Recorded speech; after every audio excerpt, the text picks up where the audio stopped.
L'homme noir le plus riche du monde serait-il en danger? Aliko Dangote, on le sait, c'est le capitaine d'industrie le plus capé de notre continent. L'homme pèse un peu plus de 13 milliards de dollars à lui seul. Et il y a quelques mois, après de longues années de travail acharné, il a pu mettre en route sa raffinerie. Une méga raffinerie de 20 milliards de dollars qui aujourd'hui, malheureusement, peine à décoller. On se demande si il n'y a pas une ou des mains invisibles derrière. C'est ce que nous allons voir dans cette vidéo parce que récemment, il y a eu un incident à la raffinerie. Il y a quelques jours d'ailleurs, il y a eu le feu, comme on dit, et cela pourrait mettre en péril ce business, ce projet, qui a une importance cruciale pour l'Afrique en général, et pour le Nigeria en particulier, et qui pourrait également, si ça continue dans ce sens, cette tendance pourrait fragiliser Aliko Dangote, qui représente quand même quelque chose d'important. C'est un symbole pour les entrepreneurs africains, les entrepreneurs noirs en général. Est-ce qu'Aliko Dangote est en danger? On en parle tout de suite. Je suis Régis Sezin, entrepreneur multipotentiel, conférencier, formateur et artiste. Je partage avec vous sur cette chaîne du contenu propulsif pour vous aider à rêver, oser et créer. Hello les rocks, j'espère que vous êtes solides. Moi, je suis en parfaite forme et je suis plein de gratitude envers l'univers. Si tu es sur cette chaîne pour la première fois, je te souhaite la bienvenue. Welcome on board. Ici, on rêve, on ose, on crée. De notre mantra, soyons rock. Aujourd'hui, on va parler de business, c'est un des sujets de prédilection de la chaîne. On aborde le mindset également parce que pour moi, les deux vont de pair et on parle d'éducation financière assez souvent. Il arrive aussi que nous analysions l'actualité sous un certain prisme, ce que j'appelle sous l'angle du rock, c'est-à-dire pour évoquer les aspects business et les aspects dev perso d'un fait d'actualité comme ça va être le cas aujourd'hui. Si cette approche t'intéresse ou si les sujets évoqués précédemment sont des sujets qui te parlent, abonne-toi et active la cloche de notification et tu seras donc informé de toutes les vidéos publiées ici quotidiennement, toutes les vidéos propulsives que nous diffusons pour aider chacun à accélérer sa croissance personnelle et professionnelle. Puisqu'on va parler de business, je t'offre un petit cadeau. Avant ça, un cadeau business bien sûr. Il s'agit d'un e-book gratuit. Tu peux cliquer sur le lien dans la description pour le télécharger et dans lequel 20 idées de business rentables pour l'Afrique sont présentées. Ok, tu n'as qu'à cliquer sur le lien et télécharger cet e-book. Il est gratuit, c'est cadeau, c'est la maison qui offre, comme on dit. Alors, que se passe-t-il?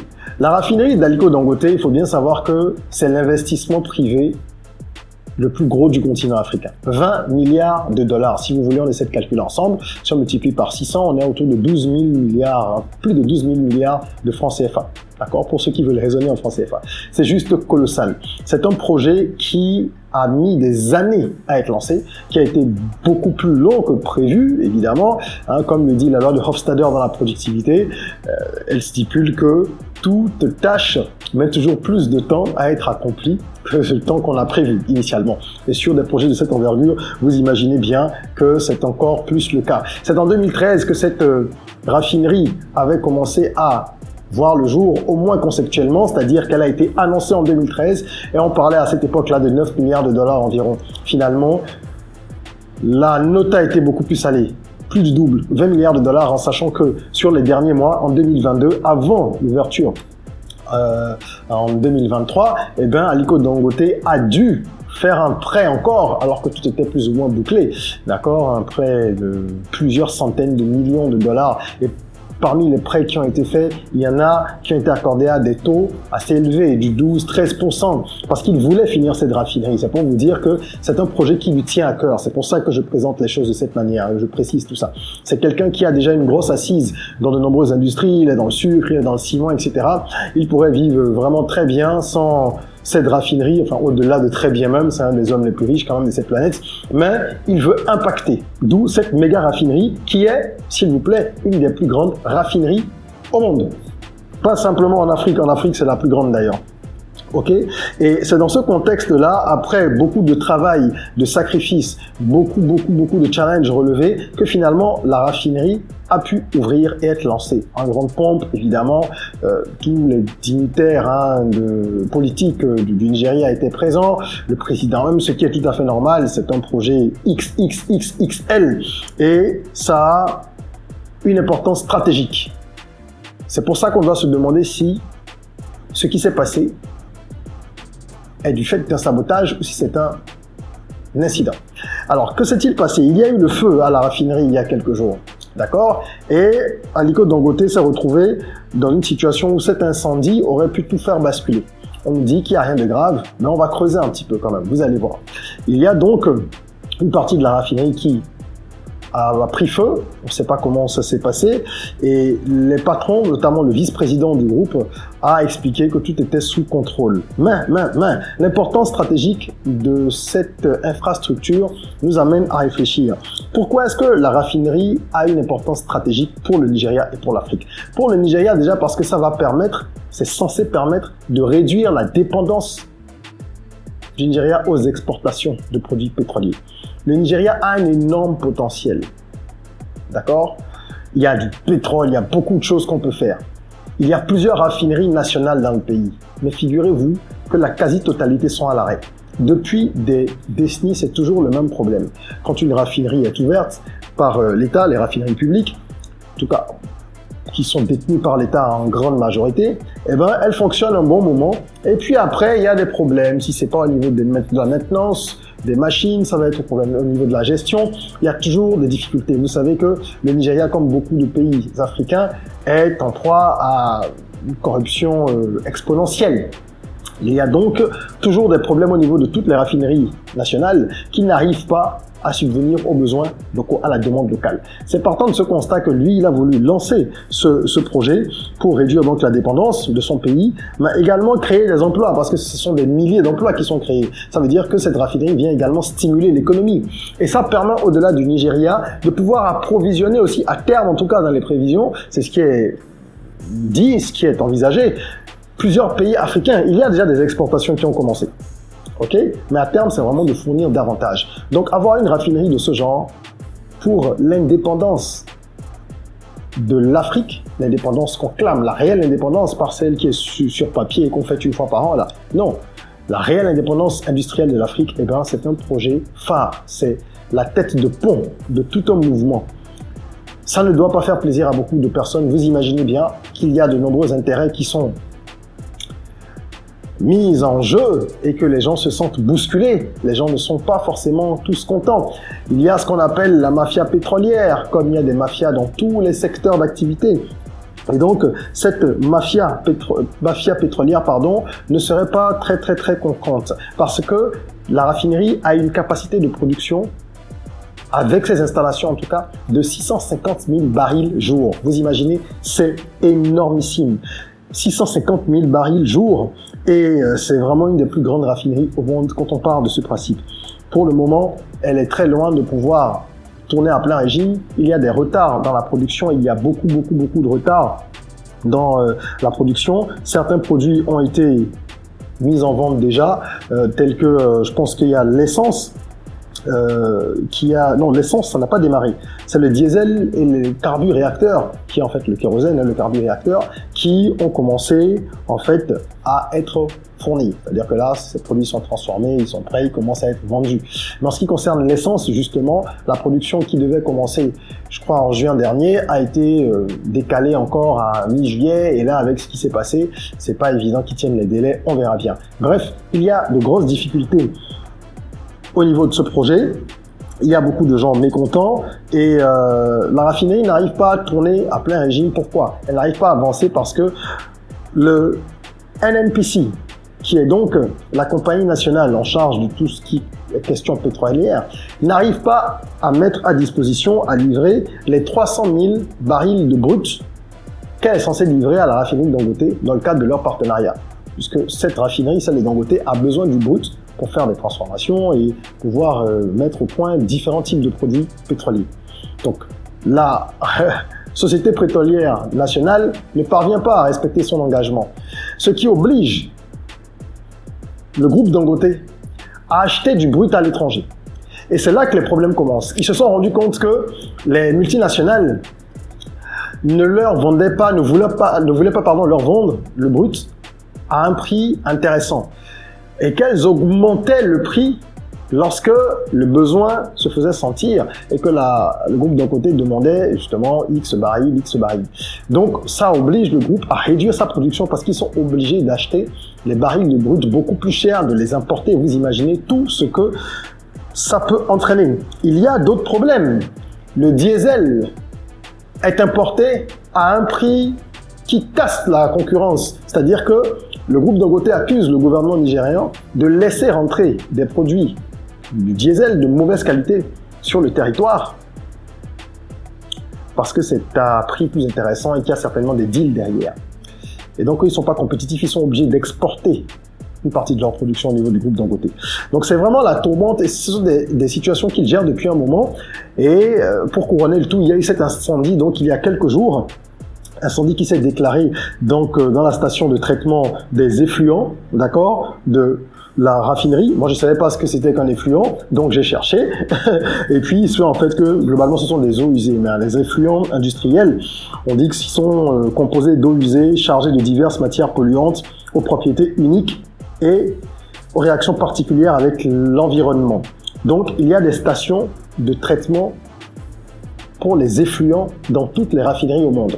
Donc c'est certainement pour des questions d'environnement, des questions écologiques, parce que voilà, ce sont des eaux qui sont usées et qui doivent être traitées. Et c'est donc au niveau de cette unité qu'il y a eu l'incendie. Il y a une vidéo d'ailleurs qui a circulé sur les réseaux sociaux, beaucoup circulé, où on voit la fumée qui, comme ça, tout en haut de l'usine de Dangote, d'accord, de cette industrie-là, et ça a inquiété beaucoup de monde. On s'est demandé ce qui avait pu se passer, mais l'incendie a été rapidement maîtrisé, et évidemment les responsables du groupe sont montés au créneau. C'est un très grand groupe avec tous les systèmes de gestion de crise qu'il faut, donc ils ont rapidement expliqué que tout était sous contrôle, qu'il n'y a eu aucune victime signalée, heureusement. Et tout semblerait sous contrôle au niveau technique. Ça, on peut pas le vérifier. Au niveau des dégâts humains, s'il y en avait eu, on saurait. Il n'y en a pas eu.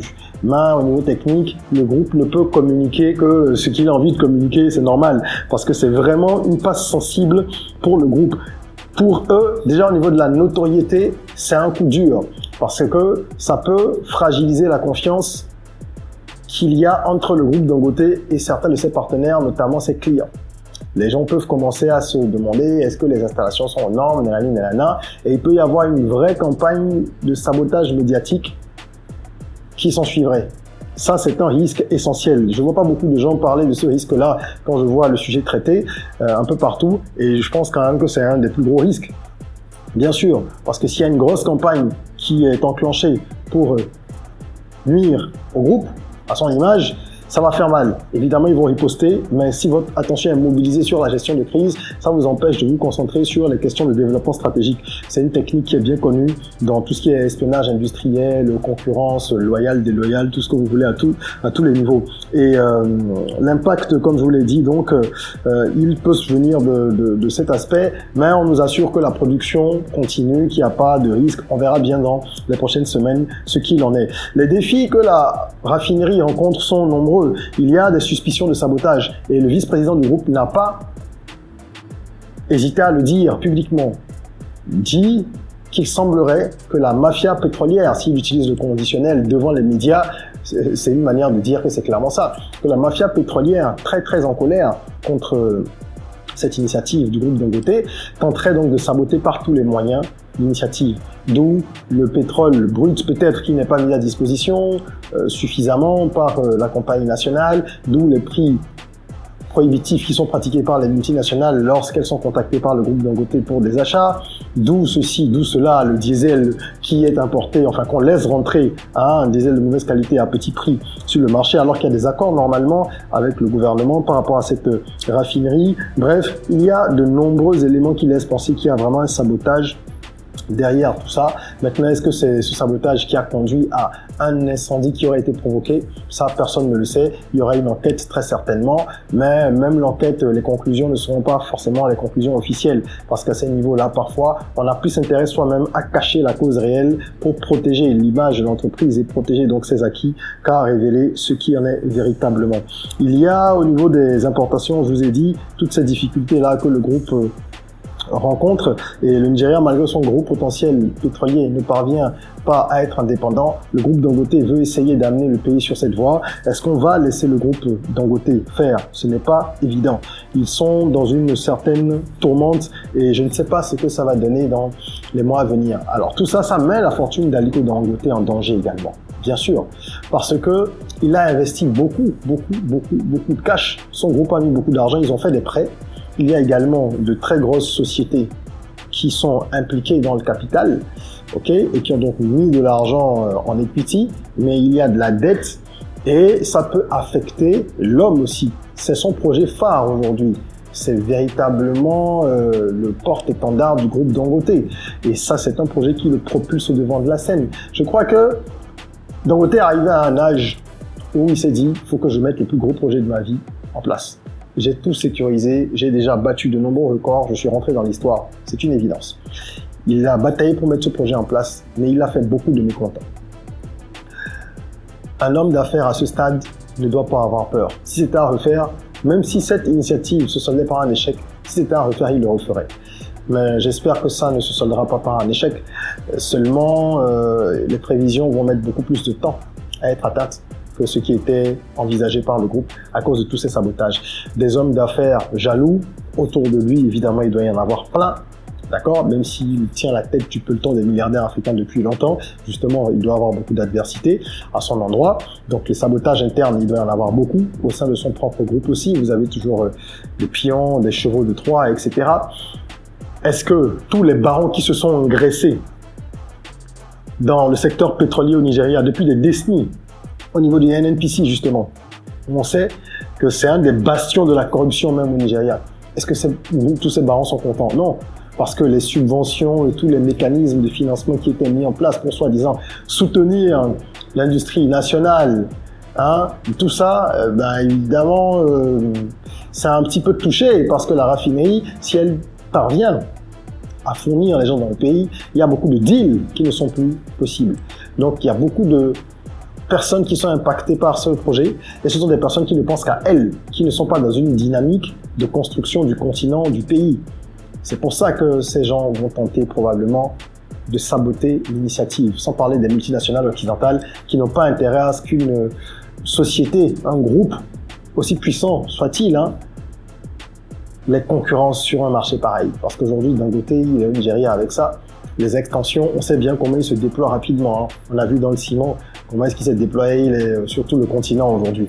Donc, c'est un sujet à suivre de près parce que si vous êtes intéressé par l'entrepreneuriat et le business, vous devez regarder ce qui se passe autour de vous, ce qui arrive aux autres, ceux qui sont en dessous, en termes, je veux dire, stade d'avancement, ceux qui sont en dessous de vous, parce qu'ils peuvent vous apprendre aussi des choses, ceux qui sont au même niveau que vous, ceux qui sont devant vous, ceux qui sont à des niveaux stratosphériques également. C'est tout ça qui permet de se forger une véritable culture entrepreneuriale. Voilà. Je serais curieux de connaître vos avis par rapport à cet incident et cet incendie.